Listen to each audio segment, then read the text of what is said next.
Good morning, Farmington Hills.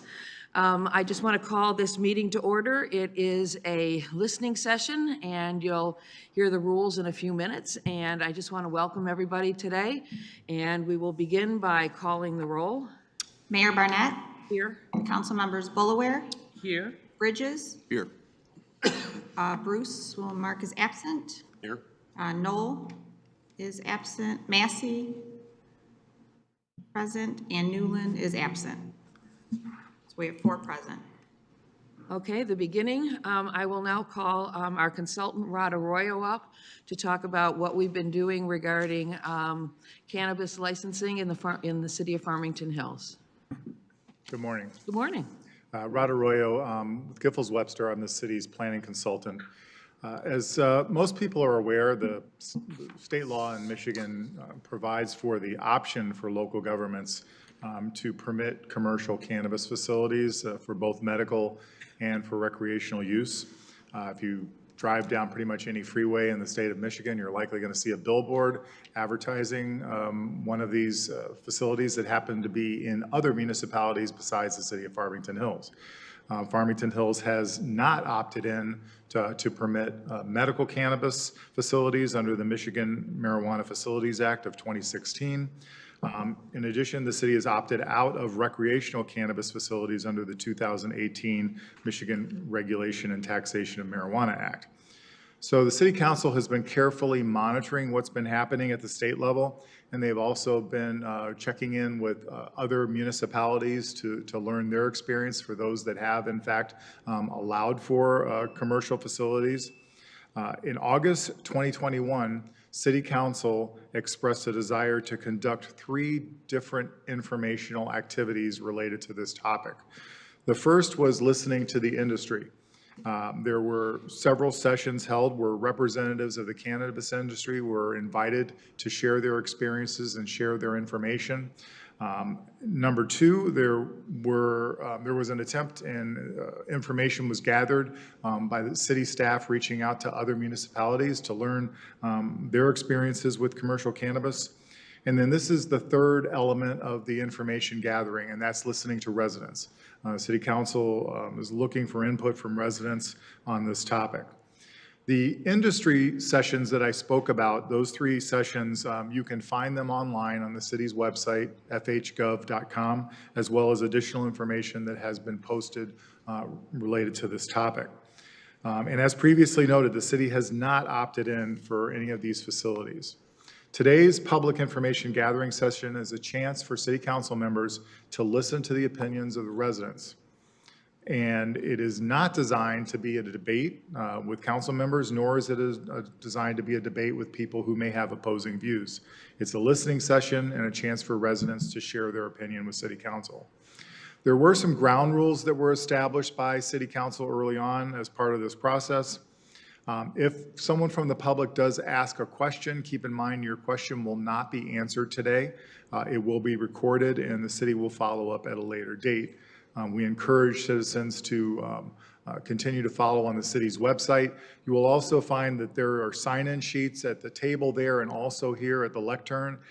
It's not required, but if you do sign in, that enables the city to follow up with you and keep you informed on what's happening with this topic.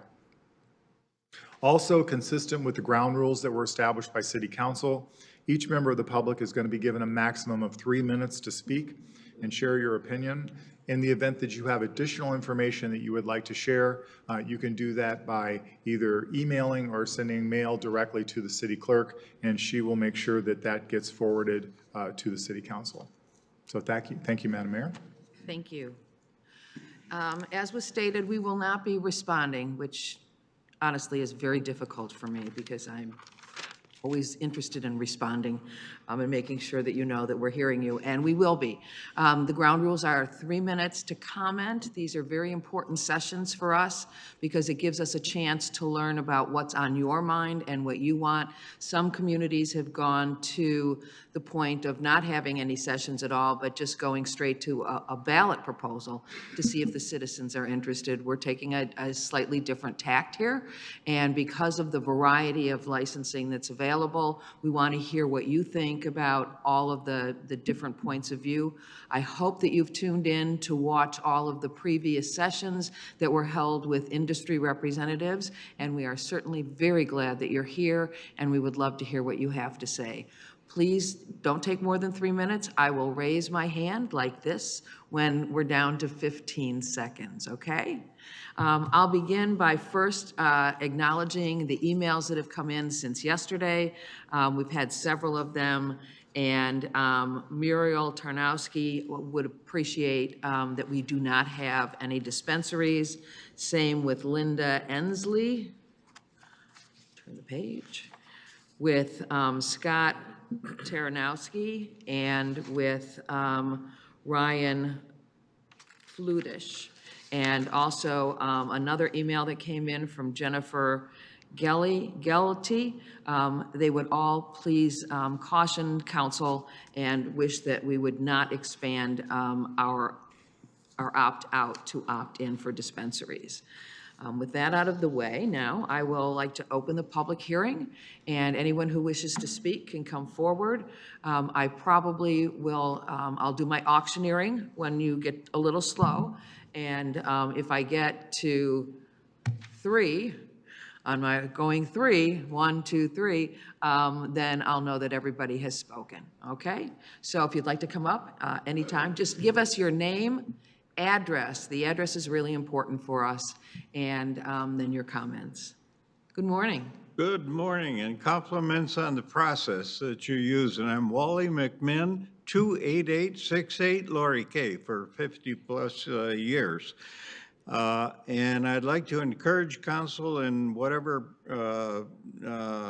you end up with to encourage, including production and distribution of medically supervised cannabis and restrict recreational cannabis.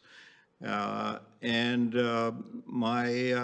concern, quite frankly, is with the possibility that cannabis recreational use could introduce people to smoking, which is, of course, one of the easiest and the fastest delivery methods.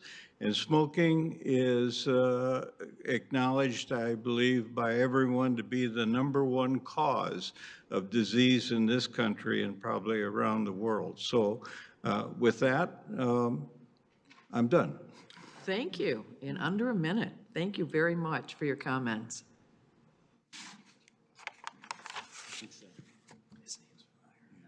Good morning.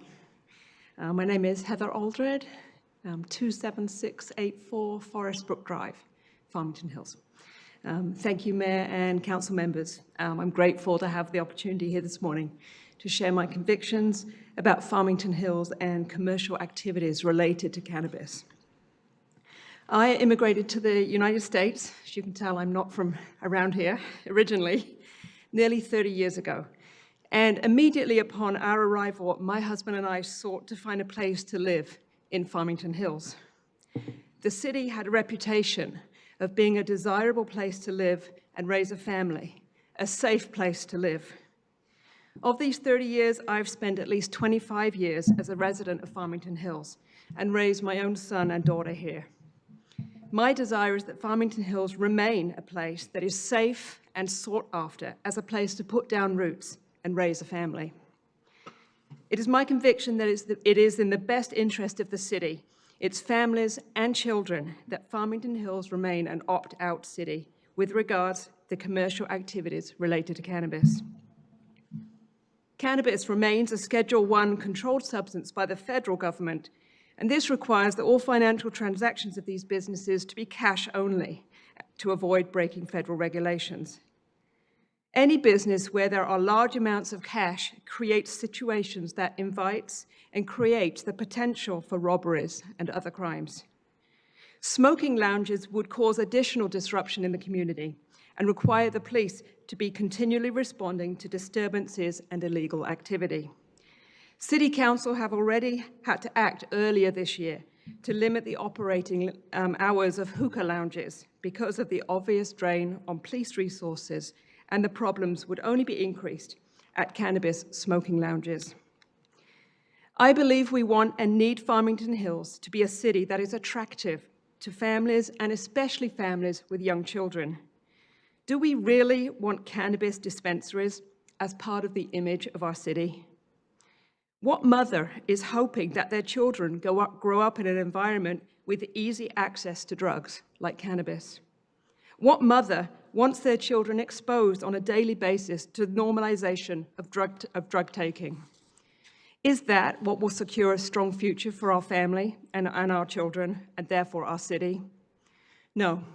As a mother, I certainly do not want to see drugs like cannabis normalized in this community as something to aspire to or even be experimented with. If we are looking to increase our tax base, then making Farmington Hills attractive to more young families is a much better path to the future. Thank you very much for your comments. And I'm assuming you're married to John? Say hello to him for us.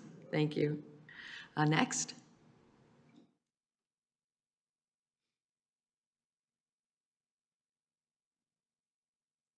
Hi, I'm Sharon Brown, 31538 Rocky Crest, Farmington Hills.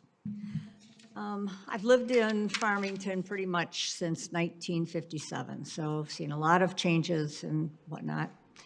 I am against allowing the growing or processing of marijuana as a business in subdivisions or homes or near homes in the city of Farmington Hills. I have not seen any of the previous presentations, so I may be going in a different track, but this is how I feel. If the city does decide to allow growing and processing of marijuana, the facility should be located in the industrial areas so as not to impact homes or shopping areas. Many homeowners associations' restrictions do not allow businesses in their subdivisions, but we all know that city code trumps subdivision restrictions. My daughter lives in a very small town in Missouri where jobs are sparse. She went to work in a company that processed marijuana. She said that most of the workers were stoned all the time, which was not a good thing, and she's since left there.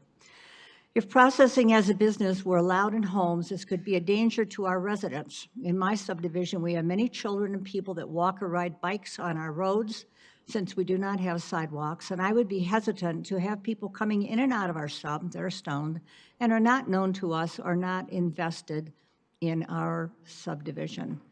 We have a group home in our subdivision. I have watched workers throw their trash on the side of the road as they drive in and out. My brother grew marijuana in a small section of his basement. When entering his house, the smell was so overpowering that I could hardly breathe. When his windows were open, the smell wafted outside. He used a lot of electricity for grow lights and air conditioning. Allowing a company that grows or processes weed as a business in or near homes would be a great disservice to our community. Thank you. Thank you. Want to let you all know that the previous sessions with the industry are available on video through our website. So if you'd like to watch those, you certainly can. Anyone else?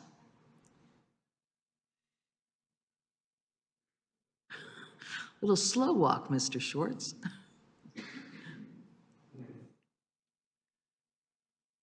Good morning. My name is Bob Schwartz. I'm at 30988 Sutter's Hill Court. And I'm a proponent of opening up dispensaries, both medical and recreational in Farmington Hills. I think it should have been done some time ago in order to take advantage of some of the tax proceeds we could have received. I'm a consumer at a number of the different dispensaries around the area. None of them have any crime. They all have security guards there. They're all friendly places to go to. My only concern is that there seems to be an overabundance of marijuana right now in the growth and in the industry. And my concern is that some of these dispensaries that are opening up, their prices are dropping considerably. Is there going to be a problem with dispensaries remaining in a profit and loss situation to remain open? So I think we should talk to the industry. I see prices are dropping. If all of a sudden we have dispensaries opening up that can't accommodate or that have too much marijuana and their prices have dropped and they're going to be closing quickly. So I think that's something that should be addressed to the industry itself. But other than that, I think with the tax proceeds we get from with the sale of marijuana here, that we could do a lot of advantage things to the city. So My only concern is if their dispensaries are going to open and close too quickly with the amount that are opening up now. Thank you.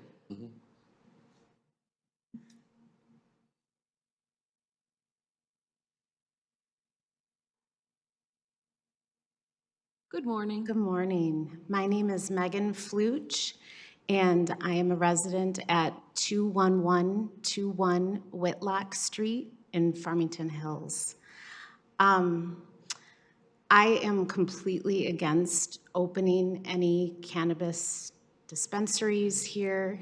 I moved here 4 years ago and brought my family of 4 children, and part of the draw to Farmington Hills was how many families were here and how much Farmington Hills was a family place. The schools, the downtown, that was a real draw to me and my husband, and we wanted to raise our family here, our young kids. Bringing in cannabis dispensaries, I do not believe aligns with the values that we have as a city and really who we are as a city. So as you are making this decision, I would charge you to really look, does this align with our values? Does this strengthen who we are at the core, which is family-based? And I believe this will actually long-term weaken us. It'll weaken families, it'll weaken us as a city, and it will not promote the growth that I know you all want to see. You know, we all are aligned in that desire to see our city grow, to see our city prosper. And this is not something I want in the city, and I want my children growing up around, seeing cannabis dispensaries, seeing guards in front of the door. And I realize it is legal, but I believe if people want it, they can go into other cities. We don't have a Walmart here. If I want to go to Walmart, I drive to Livonia, and that's perfectly fine. We don't need to bring this in to our city. So I'm asking that you guys would really consider, does this align with who we are? And I believe if you look, you will conclude what I've concluded, which is no. So thank you. I really do appreciate the process that you all are bringing us through and giving us an opportunity to speak and be heard. So I'm glad you came this morning. Thank you so much. thank you. Anyone else?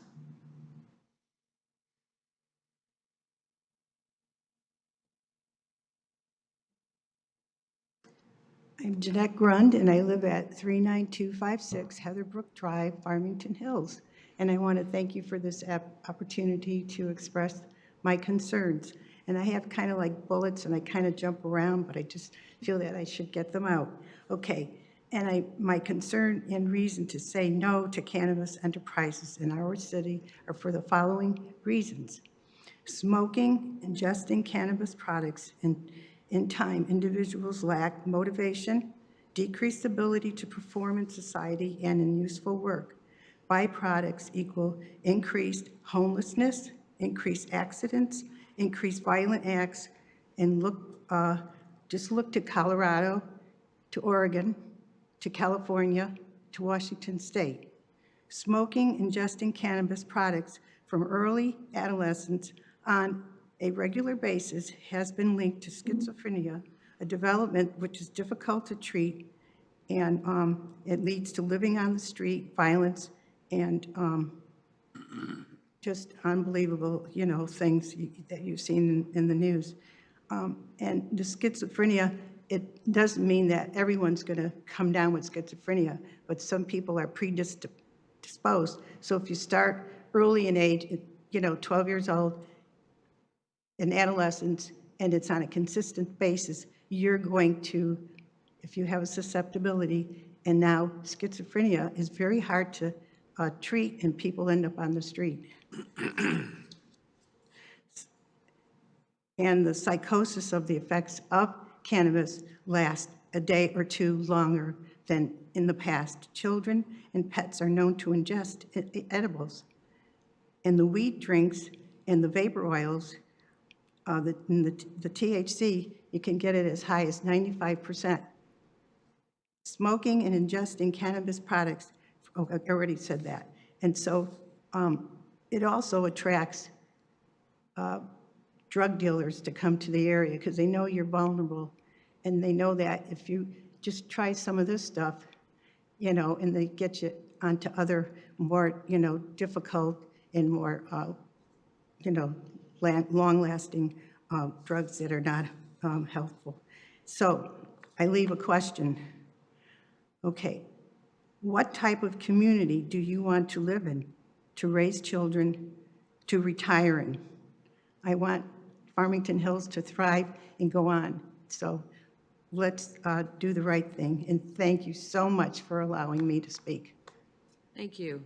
And to everyone here, thank you so much for having the courage to come up and do a public comment. It's often very difficult, and unlike people who speak a lot, it can be unsettling. So I appreciate you all being here. Who's next? Going once.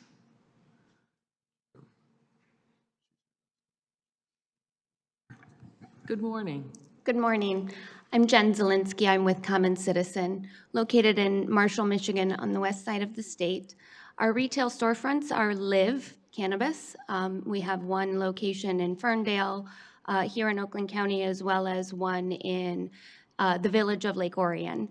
I wanted to just comment as it relates to the industry, as we had heard Mr. Schwartz bring up the issue with the price drop at the retail level. So I felt it was appropriate to at least give some insight as to what is currently happening in the industry, as we are seeing an influx of cultivated product in the market. It has significantly decreased wholesale and retail prices at market. What the Cannabis Regulatory Agency is doing in an effort to combat this issue that they have identified as an oversaturated market is to consider whether or not placing a moratorium on cannabis grow licenses for a temporary period of time might help to bring the market and stabilize it a bit more. The second proposal or thought that they're tossing around is if they do end up putting this moratorium on grow licenses, that their focus would then shift to the retail component of the cannabis market, in that we don't necessarily have enough retail open to really push out the supply that the growers are able to produce. So as you're looking at the landscape in Farmington Hills, and I know it's a lot to consider, it's a taboo topic, it brings out a lot of emotion in people, but as the industry, looking at the industry, and if you have a crystal ball, I mean, I can't predict the future, but I can say that there is an imbalance between the amount of grow licenses that we have compared to the amount of retail. So just if that gives you a little bit of insight as to what the fluctuation in the market is experiencing and what the state is looking at doing in order to navigate this to help stabilize the market, it is something that we as industry, as well as the state regulators, are aware of and attempting to stabilize. Okay, thank you very much. Thank you. Anyone else? Good morning. Good morning, Mayor, council members. I'm wondering if Farmington Hills would fuss if we had another pharmacy that opened in Michigan, or in Farmington Hills, that dispenses opioids, or another grocery store that sells alcohol, tobacco, liquor, or maybe even another ice cream shop. We all love ice cream shops. But data shows that sugar, alcohol, opioids, they're all more addictive than cannabis. I'd like to remind the council that we actually have two drugs that are FDA approved, they're on the market, that are based on marijuana. Marinol, which is THC, and Epidiolex, which is a new drug, which is CBD. CBD and THC are the most common cannabinoids in marijuana. Under the adult use ordinance in Michigan, the adult use law, all the residents in Farmington Hills, with some limitations, can grow 12 plants. We can grow them in our backyards. We can grow them in our basements and our garages. Marijuana is here. It's in Farmington Hills. My name is Eric Nordan. I live on Castle Meadow. I'm a pharmacist and I'm an attorney. My wife and I have lived here for about 27 years. We've raised our kids here. Gill, Power, East, Steam, Harrison, Farmington High, and now I have one at Oakland Early College. I got my start in the industry in 2017 with a startup that's operational headquarters were in Farmington Hills. I spent last weekend at the State Bar of Michigan's annual Cannabis Conference, and I learned that we have a bank, a credit union in Farmington Hills that banks over 300 legitimate cannabis businesses. The industry is already here in Farmington Hills. We have lawyers, we have CPAs, we have real estate agents, we have people who work in cannabis industry, marketing people. It's here. Marijuana brings money, it brings economic development, and it brings jobs to our community. I'm here representing a client who also lives in Farmington Hills. And I want to talk to the council and mayor about zoning. Two things. First, safety compliance facilities. I urge that you consider allowing safety compliance facilities to open in the same zoning as a medical lab. Safety compliance facilities test at parts per billion. Think about where you want your blood tested if you had a serious disease. You don't necessarily want it in industrial because of contamination. Second, limits. Please don't create a competitive licensing process. There will be lawsuits. It may mean we have 25 facilities in here. We're at 3 minutes. I have more. Does anybody want to cede time? We've kind of laid Thank out you. the ground rules, but thank you so much. You can send us an email with all of the rest of the information in it, and it will be in our report. And we would appreciate hearing the rest of what you have to say. Thank you. Anyone else? Please come up.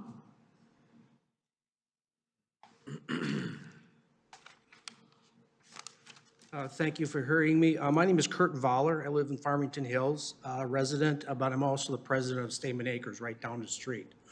A couple things that I have firsthand knowledge of because of I do consulting for my work business. And one of the side jobs happens to be property management, and that happens to be a property in Kalamazoo.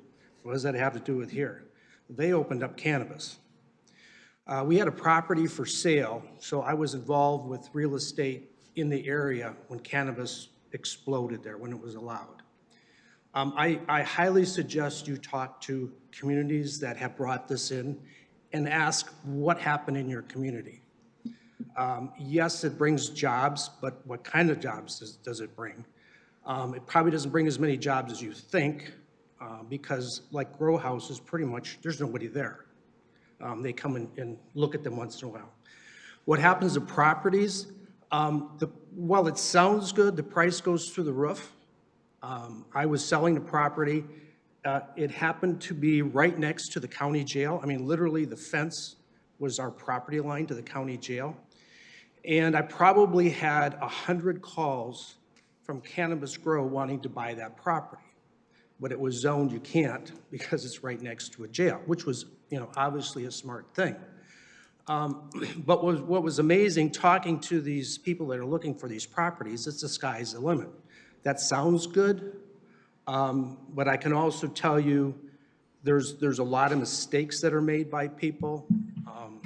They don't do their homework, whether they're selling or they're buying. They buy properties not knowing what they're buying. Can they really use them? I looked at the properties, a few others that they were buying, and they weren't good properties. So now you've got a property that's C to a D. I mean, it doesn't look good, but they're cheaper, so the cannabis users, but they don't fix them up. So they become an eyesore that's making a lot of money.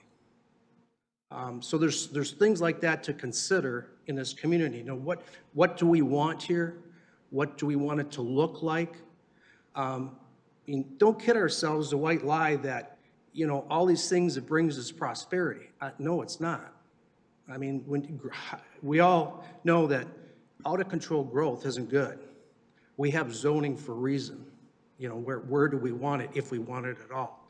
So this is, I wanted to make a brief story to make sure you do some homework. I'll say I'm personally not for it, but I'll leave it at that. Okay, thank you very Thank you. much for your comments. Anyone else? Going once? Going twice?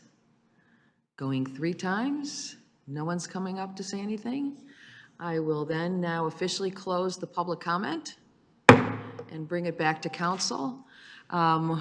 We are allowed under the Open Meetings Act with an announced meeting from 9 a.m. to 11 a.m. to close early when the comments are done.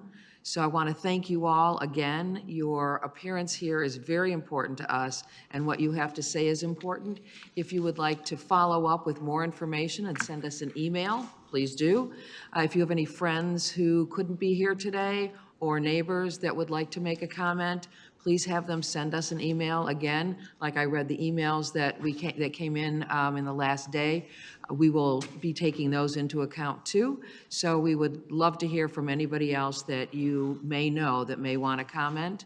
And thank you so much for taking time out of your morning to come here to a council meeting, which is not high on everybody's list. And again, we appreciate it. I'll now ask for a motion to adjourn. It's been moved by Mr. Bridges. Is there a second? Seconded by Dr. Massey. Any discussion? Seeing none, all those in favor say aye. Aye. Aye. Those opposed? We are now officially ending the meeting for this morning.